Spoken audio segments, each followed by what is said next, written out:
On any college campus, there is always the possibility of being put in an unsafe situation, and VTSU Castleton is no different. On October 3rd, students, staff, and faculty of VTSU Castleton received an email about an incident that happened in one of the dorms where a student got arrested. We're here to find out more.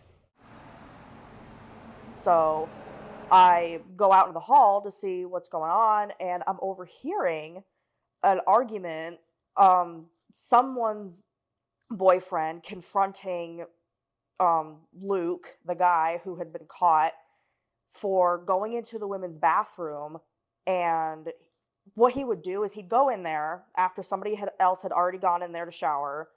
He would turn the water on and let it purposely flood the floor to like use it as a mirror. She like went to grab soap, saw him, freaked out, obviously, as anybody would. Um, and I guess there was another girl in the bathroom as well. So the both of them confronted him, and he was like fully clothed and everything. Then her boyfriend came to confront him. He'd been caught red-handed, and at this point, the RAs have showed up, and public safety showed up. Can you tell us how you found out about the events here in Ellis? I found out from a classmate. Oh my God, I forgot her name. I feel so bad. Oh, Carly. Yeah, I found out from Carly during class. We were talking in Sam's media and activism, and the topic got brought up because they'd written a article on it for something, and I didn't know what had happened because at that point I think it was 5 days out of the actual incident, which is a little concerning. I found out about the Ellis incident mainly on Yik Yak and mainly also through like people talking about it.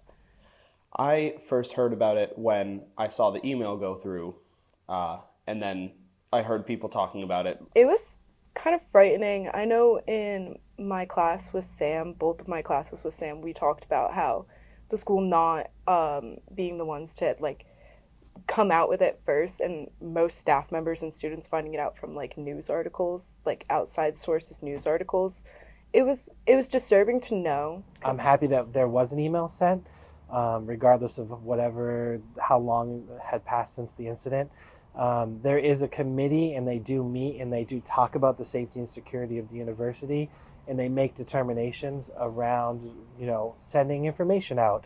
And I don't know if I'm really allowed to speak about it or not, but I also know that we're doing a debrief on this incident.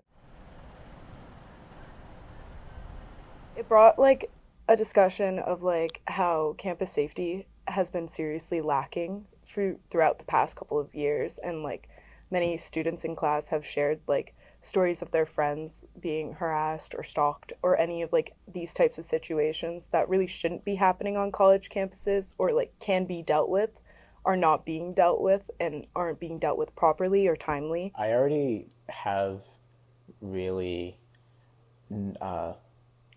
let's say, cynical views on the school handling a lot of situations, mainly because they haven't been done with a lot of tact or care. I can understand why people would feel unsafe because of the lack of communication from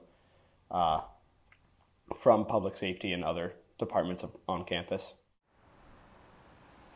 I know like pub safety tries their hardest, especially with like the lack of officers we have during the weekends and stuff like that, but things aren't completely taken seriously, and things aren't like brought to light.